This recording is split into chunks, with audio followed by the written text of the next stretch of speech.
Bonjour à toutes, bonjour à tous et bienvenue dans l'école du futur. Au programme aujourd'hui, on vous emmène souvent ici dans cette émission dans des expériences immersives. Oui, mais réalité augmentée, réalité mixte, réalité virtuelle, c'est quoi exactement? Eh bien, on en parle justement dans nos gros mots de la tech. La VR sera à l'honneur. Elle a une idée derrière la tech, c'est Amélia Matar. Hello Amélia. Salut. Et avec toi, aujourd'hui, on va dire sobriété numérique. Je crie ton nom. Tu as relu pour nous les ouvrages de l'ingénieur fan des low-tech, Philippe Biwix. Oui, cette semaine, je vous parle des rêveries d'un ingénieur solitaire en quête de sobriété. Tout un programme parfaitement dans l'air du temps. Absolument. Notre question du jour. Ils sont nés avec des écrans dans la main. Ils ont moins de 13 ans surtout et possèdent déjà un smartphone pour près de 90% d'entre eux. Mais sur quelles applications de messagerie, quelles plateformes ou quels jeux passent-ils leur vie en ligne? C'est la 7e édition de l'étude Born Social et elle vient juste de paraître. Tout ce que vous avez toujours voulu savoir sur la vie de votre préado, sa vie numérique en tout cas, sans jamais avoir osé le demander. On en parle avec Emmanuel Berne. Bonjour Emmanuel. Bonjour Marjorie. Vous êtes directeur des études de l'agence Even et c'est vous justement qui passez en revue les habitudes de consommation numérique des préados. Et en duplex avec nous aujourd'hui, Axel de Saint. Bonjour Axel. Bonjour. Toujours directrice générale d'Internet, sans crainte évidemment. Mais d'abord, focus.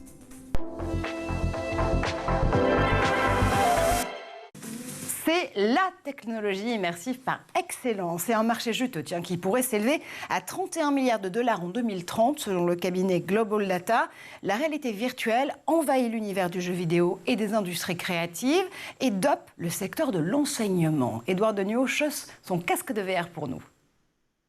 La réalité virtuelle désigne l'ensemble des dispositifs qui permettent de simuler numériquement un environnement par la machine.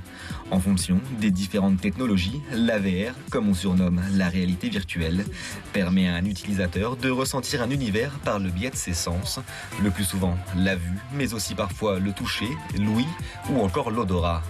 Mais avant d'aller plus loin, petit retour en arrière aux origines de la réalité virtuelle. Le premier outil de VR est attribué à Morton Elling avec sa machine Sensorama.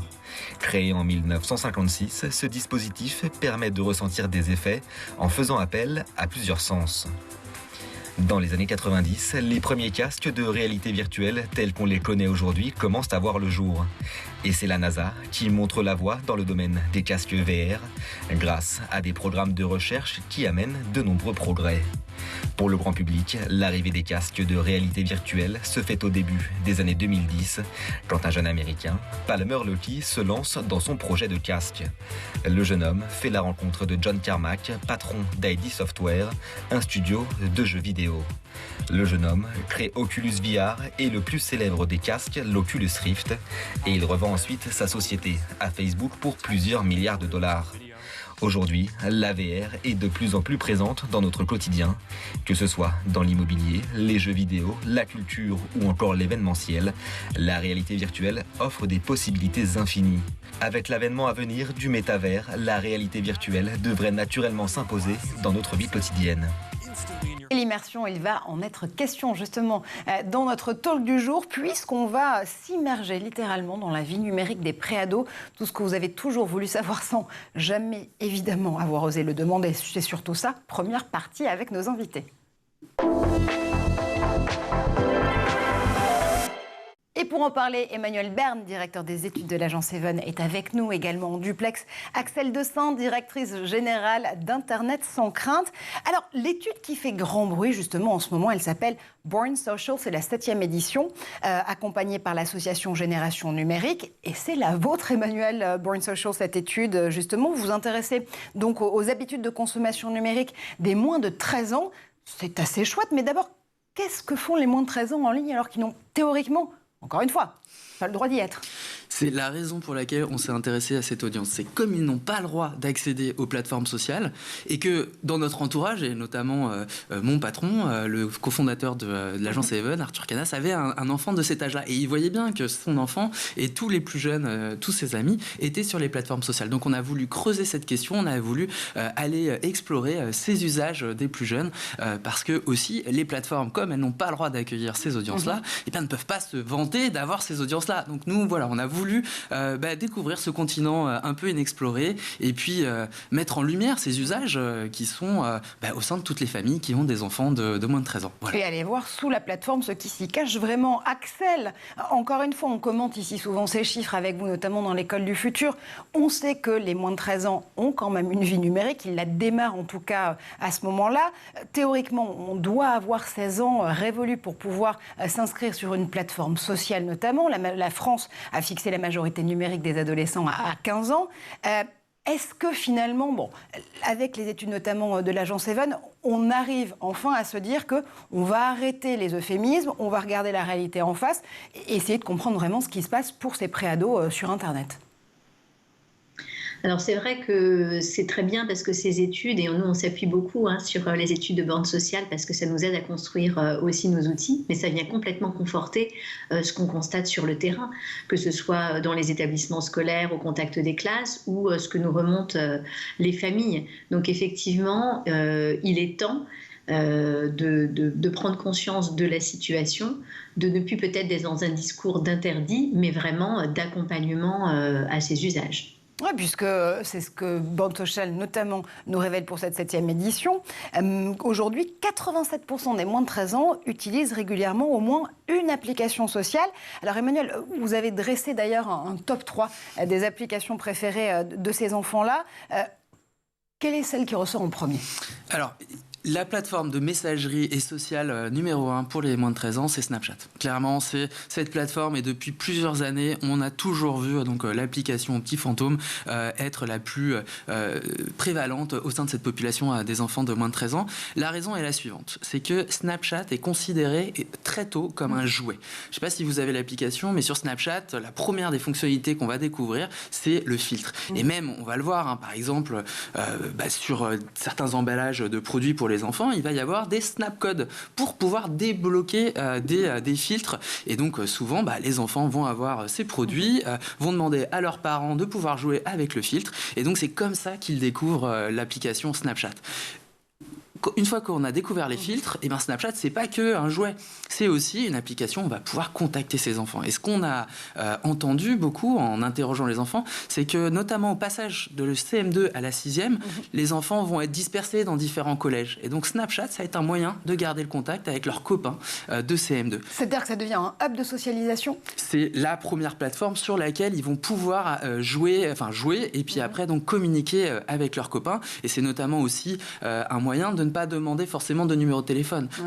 Les enfants peuvent avoir accès, les plus jeunes, peuvent avoir accès à des plateformes sociales sans même forcément avoir un device, même s'ils en ont pour la plupart, en demandant par exemple à leur maman, est-ce que tu peux me télécharger Snapchat sur ton téléphone ? Et puis comme la maman n'utilise pas forcément Snapchat, comme ça il y a l'accès à Snapchat sur le téléphone de la maman et puis on demande à emprunter le téléphone ou la tablette qui est sur le salon. Mais bon, en même temps, les enfants ont quand même souvent leur propre téléphone. Visiblement, oui. Encore une fois, pour 90% d'entre eux, c'est aussi ce qu'on revoit avec les chiffres et l'étude que vous proposez, 90% des moins de 13 ans qui possèdent déjà un téléphone portable. C'est intéressant, on va continuer de dégrainer ce 12 ans spécifiquement. 12 ans spécifiquement. 12 ans spécifiquement, parce que c'est en croissance avec l'âge, forcément. Absolument. On continue à égrener ce top 3, mais je voulais d'abord faire réagir Axel, justement, notamment au rôle que Snapchat peut jouer entre la classe de CM2 et l'entrée en 6e, puisque vous avez lancé au tout début de cette rentrée, Axel, avec Internet sans crainte, l'opération Bienvenue les 6e, un hashtag pour permettre justement aux parents, aux profs et aux enfants eux-mêmes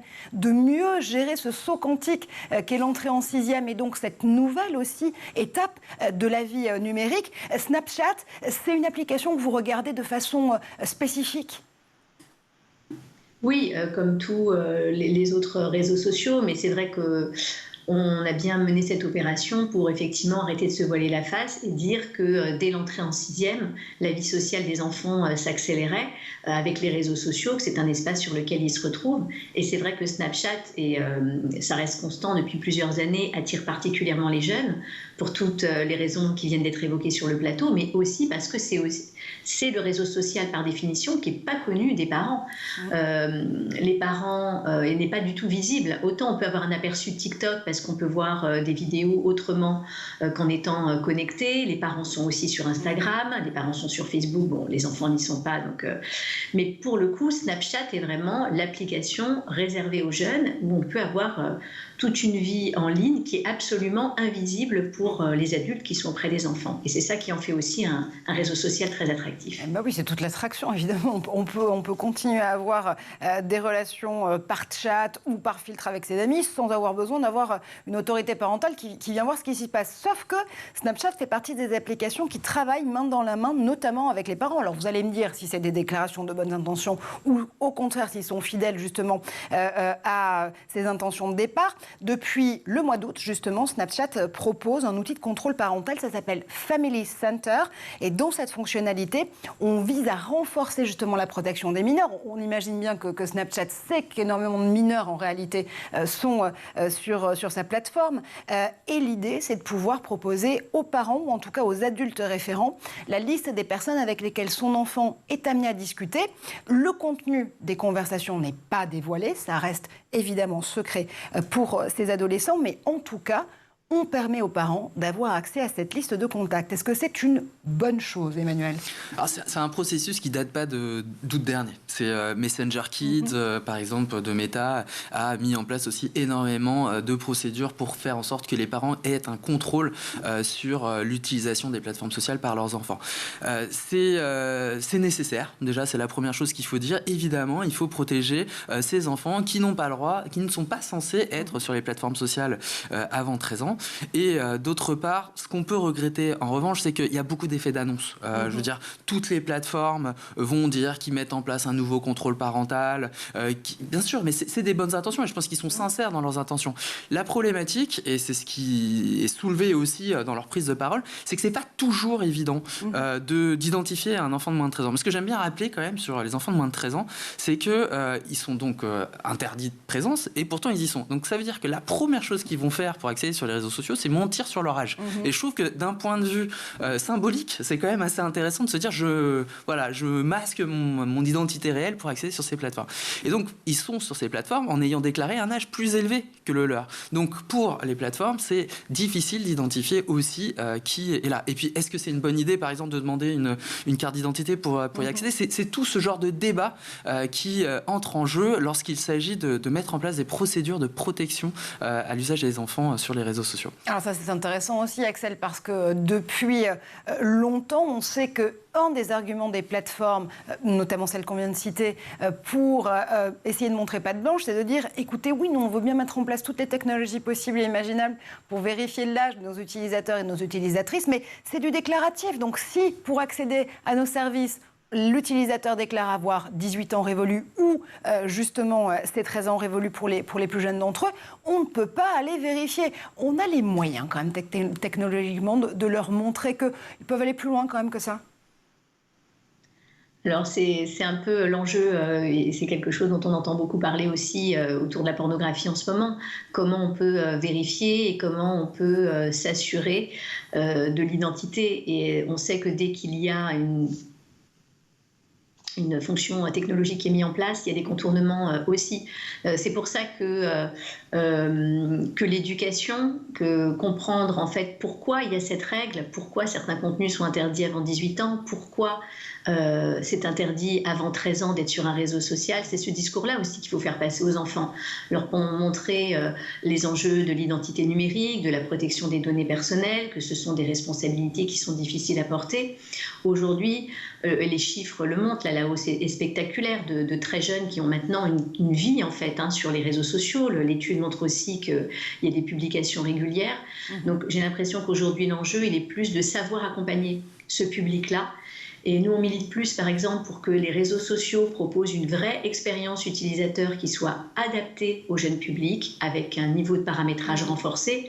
Donc cette démarche aussi d'accompagnement des parents, de coéducation, elle est clé, parce qu'on sent bien qu'il y a une sensibilisation plus importante des parents sur ces questions-là, et le fait qu'ils soient impliqués dans la démarche d'inscription de leurs enfants quand ils sont sur un réseau social, c'est finalement presque dans ce sens-là qu'il faut aller. Je parle bien sûr là pour les réseaux sociaux, la pornographie est un cas vraiment à part, pour que les enfants aient finalement des usages sécurisés et responsables de ces espaces-là, plutôt qu'essayer finalement maintenant de leur interdire ces espaces. Quand justement vous allez voir les plateformes, vous leur rapportez ces éléments de dialogue et peut-être ces solutions à co-créer, elles y sont attentives, elles vous reçoivent justement avec beaucoup de sincérité, ou parfois quand même on peut se dire que ok, il faut montrer patte blanche parce que sinon le régulateur ne va pas forcément être extrêmement, va pas le voir d'un très bon œil. Aujourd'hui, vous arrivez à pacifier justement ces relations avec ces plateformes ? Oui, c'est-à-dire qu'elles ont effectivement, bon, c'est sûr, elles savent qu'il y a ce public-là, elles savent que ce public aussi est un public clé de leur audience, et en même temps elles savent qu'elles n'ont normalement pas le droit de s'y adresser directement. Donc être dans une démarche d'accompagnement de ces publics, d'accompagnement et de rassurance des familles, c'est quelque chose pour lequel elles sont très à l'écoute. Donc nous, on est sollicités notamment pour pouvoir les aider à mettre en place un discours de sensibilisation auprès des parents, à réfléchir justement comment améliorer l'entrée des mineurs dans ces espaces-là avec des paramétrages qui vont être spécifiques, de l'information sur la sécurité qui va être spécifique, et ils sont dans cet état d'esprit, effectivement. Emmanuel, là aussi, c'est intéressant ce que dit Axel, parce que, et ce que vous disiez aussi en introduction de l'émission, c'est moins de 13 ans, théoriquement, les plateformes n'ont pas le droit d'y toucher, c'est chat perché, et en même temps, elles ont très envie d'aller conquérir ces publics, parce que pour elles, c'est le futur du business, tout simplement. C'est ça. L'un des exemples peut-être les plus marquants de ce qu'on a pu observer dans nos études, c'est la croissance de TikTok. Dès il y a 4 ans déjà, il y avait Musical.ly qui était présent, qui est l'ancien nom de TikTok. TikTok, ByteDance a racheté TikTok, a racheté Musical.ly et a transformé Musical.ly en TikTok. Et on a vu à quel point TikTok était une application qui était totalement utilisée d'abord par, principalement d'ailleurs, des jeunes filles, et parfois un peu avec leur maman, mais de moins de 13 ans, clairement. Est devenue une plateforme majeure dans l'écosystème social media de tout le monde, et comment une plateforme donc a vu son audience s'élargir. Je me permets... Bien sûr, permettez-vous de dire chez vous. Sur les moins de 13 ans, sur l'identification des moins de 13 ans, il y a quelque chose qui est intéressant que je voulais rajouter. Comment les plateformes peuvent savoir, notamment si les enfants ont moins de 13 ans ou pas. Ils nous ont donné un exemple assez rigolo, mais qui est réel. C'est-à-dire que quand un enfant va dire sur sa plateforme sociale oui, bon anniversaire, t'as 12 ans et tout ça, ils vont le voir. Ouais. Donc comme ça, ils vont bannir. Et il faut quand même noter aussi, et ça on l'a remarqué vraiment dans notre étude cette année, il y a une augmentation de la fréquence des bannissements. Clairement, cette année, on sent que les procédures de bannissement des enfants ont été plus fortes, et elles ont été plus vécues par les enfants. Les années précédentes, ça arrivait, mais là, j'ai des enfants qui m'ont dit en entretien, j'ai été banni 6 fois pendant l'année.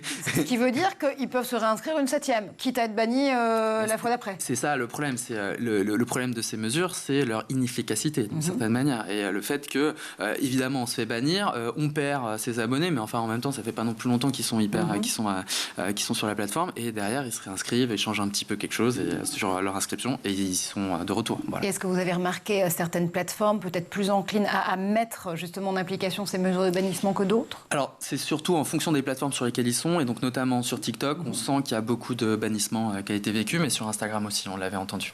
TikTok qui notamment a été rappelé à ses bonnes intentions par la CNIL italienne, c'était il y a quelques semaines à peine.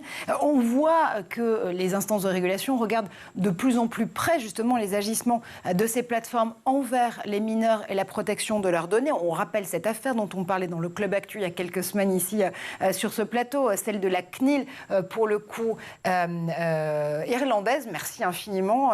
Dans mon oreillette, on me souffle ce mot, la CNIL irlandaise, bien sûr, qui s'en est pris à Instagram qui avait un peu outrepassé ses droits en matière de divulgation de données, notamment des mineurs. Alors là, on ne parle pas de moins de 13 ans, mais d'un public adolescent qui reste mineur, mais en tout cas qui avait le droit de s'y inscrire de façon plus large sur des profils professionnels où en effet les adresses, numéros de téléphone et les adresses e-mail étaient divulgables, et avait tardé à dire que ces enfants n'avaient pas le droit d'avoir des profils professionnels et de les replacer en profil privé. Je pense que ça, c'est vraiment une illustration des risques juridiques auxquels sont confrontés et exposés les plateformes. La loi, la RGPD dit clairement que un enfant de moins de 13 ans n'a pas le droit d'aller sur les plateformes sociales. C'est marqué dans leurs conditions générales d'utilisation. Et la majorité, comme vous l'avez dit, c'est 15 ans, c'est entre 13 et 15 ans. Donc on peut y accéder, mais il faut avoir l'accord parental. À partir du moment où il y a quelque chose une réalité qui ne correspond pas à la loi, il y a un risque juridique pour les plateformes. Absolument. On va revenir d'ailleurs dans la deuxième partie de cette émission à ce risque juridique pour les plateformes, également aux nouvelles lois qui sont mises en place du côté de la Californie pour mieux protéger la vie privée des mineurs. Et vous le verrez, des technologies très pragmatiques là aussi qui sont proposées aux plateformes. Et puis on continue à décrypter cette vie numérique des préados avec Emmanuel Bern et avec Axel Desaint. Mais d'abord, on fait un tour du côté de la planète tech. Et c'est le Zap d'Edouard Degnaud.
Not again.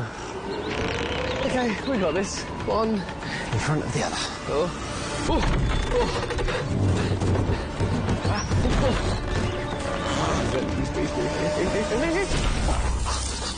Oh. Yeah, one more. And... Oh. Oh. Yes. Okay, we just...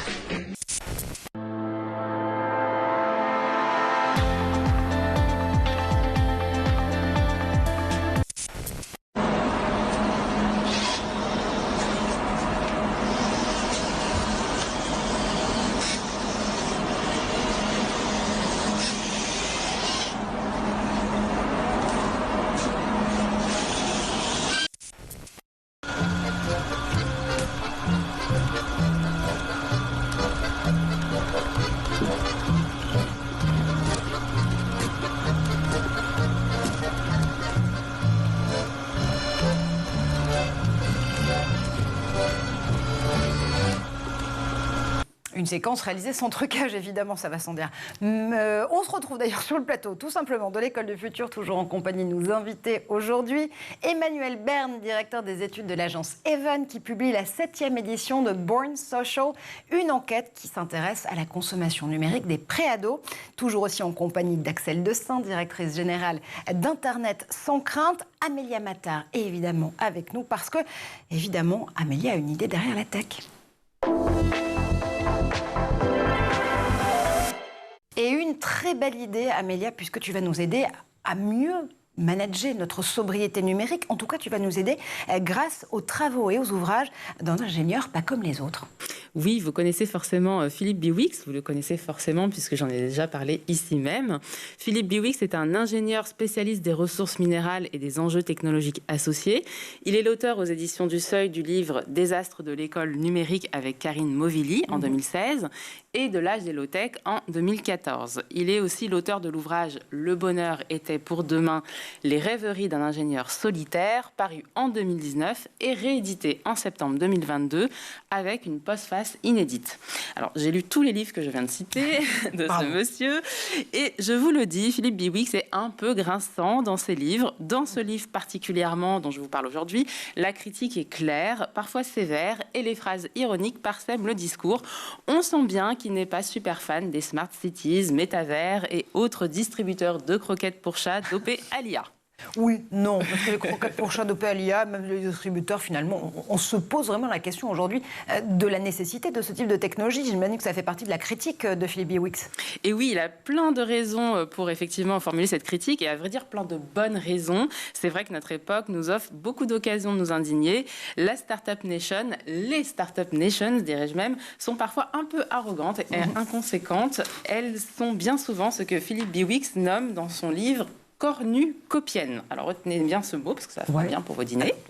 On va bien le retenir avec Emmanuel. On est en train de se demander ce que ça veut dire exactement. Mais Oui, alors les cornucopiens, du latin cornucopiae, qui signifie abondance, sont peu ou prou des techno-optimistes, de ceux qui croient dur comme fer que la technologie est merveilleuse, salutaire et sans doute la réponse à beaucoup de nos soucis, que grâce à elle, Paris-Marseille se fera en 35 minutes, que les mers seront dépolluées et l'humanité augmentée de super pouvoirs. Bref, qu'il n'y a pas lieu de s'alarmer, dormez sans crainte car la technologie est là.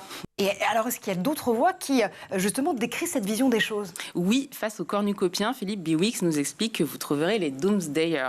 Les doomsdayers sont ceux qui tirent la sonnette d'alarme, et c'est vrai qu'ils plombent, ou qu'elles plombent un peu l'ambiance, mais dans le fond, ils n'ont pas forcément tort. Personnellement, j'oscille sans doute entre cornucopienne et doomsdayer. Ce sont des sujets tellement complexes que j'admire les personnes qui arrivent à exprimer des certitudes irréfutables. Tout de même, j'arrive moi aussi à la conclusion que ça va peut-être un peu trop loin, qu'on peut peut-être arriver à continuer à mettre des croquettes nous-mêmes dans la gamelle du chat, que 3 heures pour aller à Marseille, c'est de l'ordre de l'acceptable. Et franchement, a-t-on besoin d'un bikini connecté, par exemple, qui nous notifie pour penser à mettre de la crème solaire ou d'une cuillère à bébé équipée d'un ventilateur qui refroidit la nourriture? Je ne suis pas sûre. Il le dit, il nous faut urgemment distinguer le grain de l'ivraie, d'autant que cette hubris technologique, parce que c'est de ça dont on parle, a un coût écologique que notre planète n'est pas prête à encaisser. Il y a une limite à tout cela. Les services numériques représentent 10% de l'électricité mondiale et consomment de nombreux métaux rares, argent, lithium, cobalt, étain, indium, tantal, etc. Et dans métaux rares, il y a rare. C'est une industrie qui est aussi génératrice d'énormément de déchets. Les déchets électroniques et électriques représentent 42 millions de tonnes en 2014, dont une grande partie finit en incinération ou en décharge. Et ça ne va pas aller en s'arrangeant s'il faut justement miser sur l'électrique et donc le lithium pour pouvoir faire avancer ces batteries. Comment est-ce qu'on en est arrivé là ? Alors, le livre de Philippe Biwix est très, très dense, très franchement. Il convoque beaucoup d'historiens, de philosophes, d'ingénieurs, d'économistes, de journalistes pour construire sa pensée. Vraiment des centaines de références et des dizaines de citations d'ouvrages. Beaucoup de concepts qui sont présentés et l'un d'eux a particulièrement retenu mon attention, c'est le concept du syndrome Shifting Baselines. En français, le décalage des points de référence. Alors, cette expression a été inventée en 1995 par le biologiste Daniel Pauly, spécialiste de la pêche. Et d'un point de vue environnemental, un point état de référence est une norme pour apprécier la santé d'un écosystème. D'un point de vue plus global, ce décalage des points de référence et notre incapacité à percevoir la dégradation extrême de notre environnement, car notre point de référence n'est pas hérité de celui des générations précédentes. Par exemple, alors que la biodiversité s'effondre à vitesse grand V, à notre échelle, cet effondrement est difficilement palpable. Si nos aïeux débarquaient d'un lointain passé, eux seraient sans doute stupéfaits par la pauvreté de notre nature, car leur point de référence contrasterait beaucoup avec le nôtre. Bref, les rêveries de Philippe Biwix, dont le titre est un clin d'œil explicite aux rêveries du promeneur solitaire de Jean-Jacques Rousseau, ne font pas vraiment rêver, je vous le dis. Mais la situation est telle que je ne sais pas s'il nous est vraiment permis de rêver. Je l'ai dit, la situation est si complexe que j'ai moi-même peu de certitude, mais l'une des croyances que je partage avec Philippe Biwix, c'est qu'une vie plus lente, plus simple, plus sobre est sans doute la vie à laquelle nous devrions tous rêver pour sortir de cette panade. Sobriété, je crie ton nom. Merci infiniment, Amélia. Emmanuel, dans les études que produit notamment l'agence Even, il y a aussi ce rapport aux causes, aux engagements des jeunes et le parallèle avec ce qu'ils en font sur les réseaux sociaux et dans leur vie numérique. Cette question de la sobriété qui va forcément être la question de l'année et de la saison pour l'économie numérique, mais pas que. C'est quelque chose qui est extrêmement prégnant dans ce qui ressort des études aujourd'hui. Oui, cette année, on avait pris la décision de s'intéresser spécifiquement à l'appréhension par les plus jeunes, donc c'est 12-13 ans, de la question écologique et du green de manière générale. Et alors, on leur a posé la question de savoir déjà, est-ce qu'ils étaient préoccupés par ça ? Ils étaient 24% à dire qu'ils avaient de l'anxiété, et au total, il n'y en avait que 12% qui ne considéraient que ce n'était pas très important. C'est des très jeunes, donc parmi les choses qui les préoccupent le plus, c'est notamment la disparition des espèces. Ça, c'est quelque chose qui vient de la plus jeune enfance, en fait. Les animaux, c'est un centre d'intérêt qui est très jeune, et donc en fait qu'on retrouve encore chez les préados. Et puis on leur a posé la question aussi, c'est un point intéressant de savoir si, est-ce que pour eux, l'impact écologique d'une marque pouvait avoir, ou d'un produit pouvait avoir un impact sur leur consommation. Et là, ils nous ont dit déjà, on parle d'enfants de 11 et 12 ans, ils nous ont dit, pour que la moitié d'entre eux, que ça avait un impact, ils essayaient de faire attention. Après, on leur demandait quelles étaient leurs marques préférées, ils parlaient plus de Shine que de Patagonia. Ouais, donc, il y a des réalités dont il faut prendre conscience. Certaines marques d'ultra fast fashion, même asiatiques, semblent plus les intéresser leur porte-monnaie que... Donc, elles sont plus adaptées à leur porte-monnaie. Absolument, et ces marques savent justement en tirer parti. On continue justement à parler des études de l'agence Even avec la 7e édition de Born Social, cette étude qui s'intéresse spécifiquement aux habitudes numériques des moins de 13 ans. C'est la deuxième partie du talk. Et on a vu dans la première partie de cette émission le top 3. Enfin, on est allé jusqu'au top 2 pour être tout à fait honnête. On a parlé de ces habitudes et de ces plateformes sur lesquelles ces enfants de moins de 13 ans ont envie d'aller socialiser, continuent à pouvoir être en contact notamment avec leurs amis. On a parlé notamment de Snapchat et de TikTok. Instagram reste aussi dans le trio de tête. Non, Snapchat est derrière. Il y a WhatsApp qui est devant si on considère, on prend en compte les applications de messagerie, des pures applications de messagerie. Effectivement, après, il y a TikTok, mais qui est à un niveau bien en dessous. On le voit aujourd'hui chez les moins de 13 ans, TikTok est 2 fois plus utilisé régulièrement que Instagram. Instagram reste une application de l'adolescence. Et notamment parce que sur TikTok, l'application est de messagerie, enfin la fonctionnalité de messagerie est moins développée que celle qu'on va retrouver sur Instagram. Et puis sur Instagram, c'est l'ouverture au monde aussi. On va avoir peut-être la possibilité de trouver plus de centres d'intérêt qui vont être développés. Voilà. Après, c'est la première année où on voit Instagram ne pas progresser. C'est assez. On a envie de voir qu'est-ce qui va se passer les années prochaines. Est-ce que Instagram va subir entre guillemets le même sort qu'un Facebook, ou va rester cette application qu'on va plutôt utiliser après 13 ans, et qui va devenir la plus populaire après 13 ans et pas avant 13 ans. Alors, ce qui est intéressant, c'est justement l'idée de se dire qu'il faut accompagner aussi ces enfants sur l'utilisation de ces réseaux sociaux, et que ils accompagnent eux-mêmes la montée de l'âge moyen des utilisateurs et utilisatrices sur ces plateformes. Axel, justement, est-ce qu'on peut parler aujourd'hui de puberté numérique ? On le voit avec ces moins de 13 ans ici qui utilisent de plus en plus d'applications, et notamment d'applications de messagerie. La puberté numérique, ça consiste à se dire que là aussi, il n'y a pas de secret, il faut comprendre ce qui passe sur un réseau social pour être mieux accompagné dans sa consommation tout court.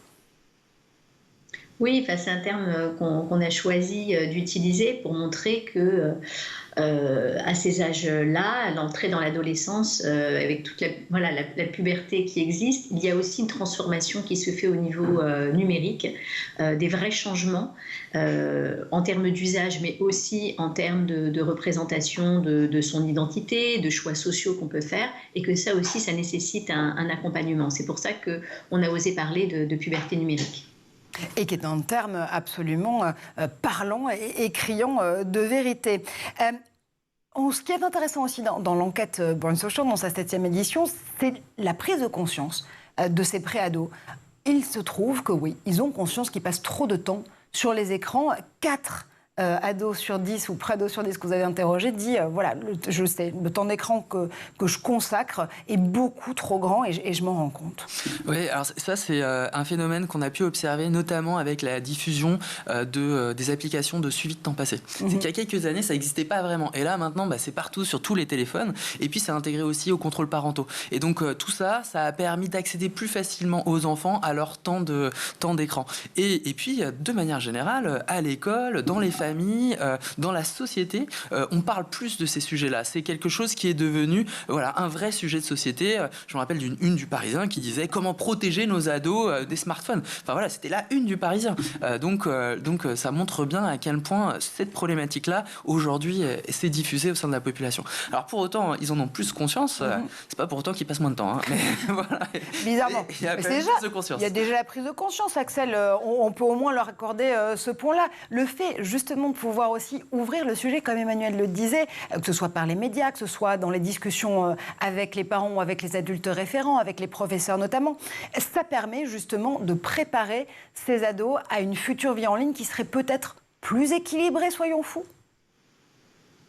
Alors, c'est sûr que le sujet est beaucoup plus présent dans le débat public et on a vu vraiment la Covid aussi, le confinement qui a révélé une accélération des usages, mettre ce sujet sur le devant de la scène et c'est très bien parce que ça a permis quand même une prise de conscience d'une réalité d'usage qui ressortait pas forcément, qui était même pas forcément perçue par des parents qui partagent pourtant le quotidien avec leurs enfants et ça a fait en sorte que le dialogue s'installe.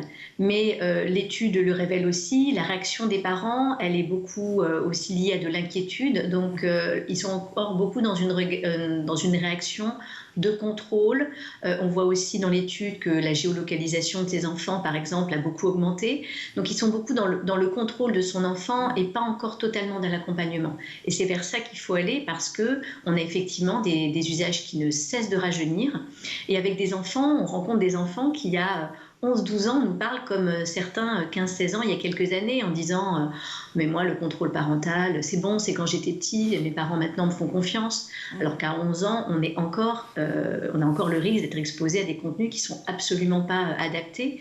On parlait tout à l'heure du fait d'être banni ou de contourner l'âge parce qu'on est obligé de mentir sur son âge et on sent que ce discours-là est très banalité. Oui, et je vois d'ailleurs Amélia qui boit vos paroles littéralement, Axel. Oui, absolument. Et c'est vrai qu'avec Coloris, nous, on a des activités pour les plus grandes Coloris, donc qui ont 7-8 ans, donc qui sont très petits, qui consistent à parler de leur usage du numérique. Ouais. Et on a des enfants qui sont effectivement dans des usages complètement autonomes, avec des discours de confiance. Alors, je n'ai pas de recul statistique sur ces âges-là, mais c'est des paroles d'enfants que j'ai déjà entendues, effectivement, moi, mes parents me font confiance, il n'y a aucun problème. Voilà. C'est bien s'ils le croient, c'est déjà le début justement de la confiance établie entre parents et enfants sur le numérique. On parlait de puberté numérique d'ailleurs tout à l'heure, Axel, mais il y a aussi ce concept de parentalité numérique qui est le pendant justement, qui sont les pendants l'un de l'autre. Comment est-ce qu'on arrive à accompagner les parents là pour leur faire prendre conscience que oui, ils ont un vrai rôle à jouer dans la vie numérique de leurs enfants, sans être trop strict. C'est vrai qu'on est là la première génération de parents, finalement, à être confrontés à l'accompagnement comme ça de ces enfants sur des usages qui nous échappent un peu. Et il y a un enjeu à accompagner ces parents, d'abord parce qu'on sait que sur ce sujet-là, ils ne sont pas très à l'aise parce qu'eux-mêmes sont parfois très utilisateurs et consommateurs, donc ce n'est pas facile de donner une bonne parole, de donner une posture quand soi-même on ne l'applique pas forcément. Et ils ne se sentent pas toujours légitimes et compétents pour aborder ce sujet parce qu'ils ne maîtrisent pas les outils de leurs enfants. Ils ne connaissent pas forcément leurs jeux, ils ne connaissent pas les réseaux sociaux qu'ils utilisent, mais c'est vraiment important qu'ils se saisissent de ce sujet et que la question de confiance, elle se crée dans l'accompagnement et pas dans le fait de je fais confiance à mon enfant, donc je ne l'accompagne pas du tout et je le laisse faire ce qu'il veut, parce que pour autant, quand on est enfant et qu'on est à un smartphone ou une tablette, sans protection, sans accompagnement, on est confronté à la totalité de ce que Internet propose et il y a des contenus qui sont inadaptés aux enfants, voire dangereux s'ils y ont accès. Emmanuel, quand les parents de ces préados lisent l'enquête Born Social, ils se disent quoi exactement? Mon Dieu, mais que fait mon enfant sur ces réseaux? Non, ils sont très intéressés. Et je pense qu'il y a souvent les parents que je rencontre lorsque je présente cette étude, ils se sentent un peu rassurés, un peu moins, ils se disent c'est un peu pour tout le monde pareil. Après, il y a un point sur lequel je veux vraiment insister, c'est que même si nous on donne des chiffres génériques, des enfants de 11-12 ans peuvent être très très différents en termes de maturité. On va avoir des enfants qui effectivement vont avoir des comportements du type ceux qu'on pourrait identifier pour un enfant de 16 ans et d'autres qui n'y sont pas du tout. Ils sont minoritaires aujourd'hui, les enfants qui sont, pas forcément le bon terme, mais en tout cas préservés d'un usage intensif des réseaux sociaux, mais ils existent aussi quand même. Et donc il ne faut pas non plus les oublier. On a vraiment des degrés de maturité très très différents dans l'usage des plateformes et ça se voit aussi dans les centres d'intérêt. Par exemple, voilà, il y a le jeu vidéo, c'est quelque chose de très important aussi pour eux et des fois on passe du jeu vidéo à la socialisation. Voilà, et ce processus de puberté ne démarre pas forcément exactement au même âge pour tous les enfants.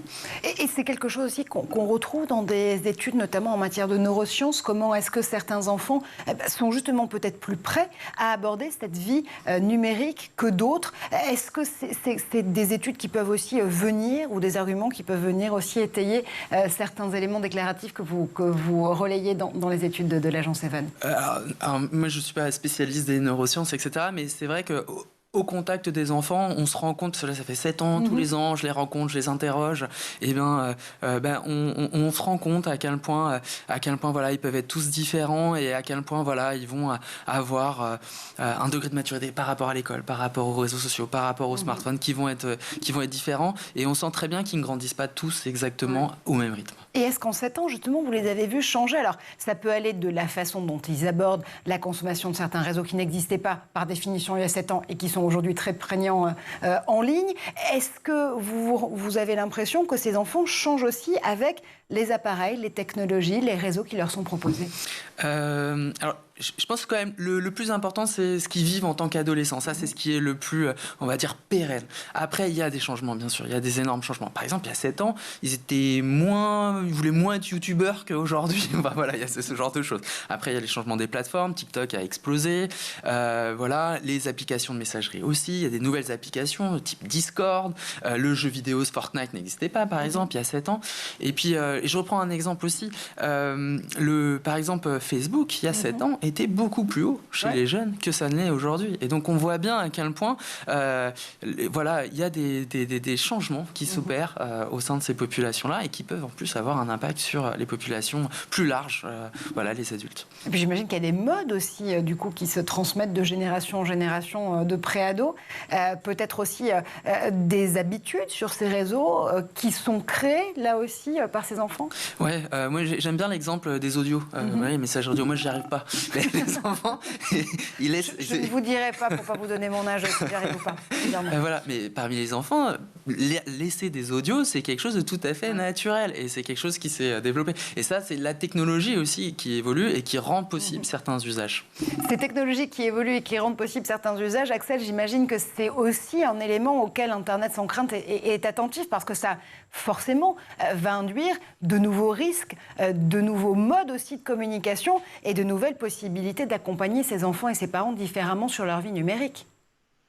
Oui, nous on est très très au fait des nouveaux comportements, des évolutions des différents outils, de la manière dont les jeunes s'en saisissent, le niveau d'information aussi des parents, et nous on s'adresse aussi à tous les adultes qui accompagnent les enfants, donc enseignants, animateurs. Et des études comme celle-ci sont très précieuses pour nous, pour justement derrière venir confronter des retours qu'on peut avoir du terrain et proposer des outils d'accompagnement qui soient adaptés à la réalité des usages. Et ça nous amène à renouveler en permanence. Et notamment, on avait identifié que les questions de sobriété numérique, de verdissement numérique, étaient un sujet qui était très émergent auprès des jeunes. Et on est en train de commencer à travailler justement des outils qui vont permettre aux enseignants, aux animateurs, aux parents d'aborder ce sujet avec leurs enfants. Je me demande si ce sera le sujet du prochain Safer Internet Day, justement, cette sobriété numérique. Pas forcément. Alors, on a une édition particulière cette année, puisque ça va être les 20 ans. Donc, on va certainement être autour de du bilan et des perspectives qu'on aimerait justement pour les 20 ans à venir, qu'est-ce qu'on souhaite pour les futurs enfants qui naissent aujourd'hui et pour leur vie numérique, mais très certainement les enjeux d'impact écologique de nos activités et de nos outils numériques devient un vrai sujet qui est au cœur de préoccupation de tous. Et on se retrouvera évidemment pour en parler dans l'école du futur avec vous, Axel. On se retrouvera aussi sur ce plateau avec Emmanuelle Berne pour continuer à passer en revue les tendances de consommation numérique des préados, des ados tout court et puis aussi parfois des adultes, parce que évidemment vous vous intéressez aussi à ce qui se passe dans nos vies numériques en fonction des technologies qu'on utilise tous les jours. Merci à Amélia, comme d'habitude, pour ces lectures absolument attentives. Nous, on se retrouve dès demain pour un nouvel épisode de l'École du Futur.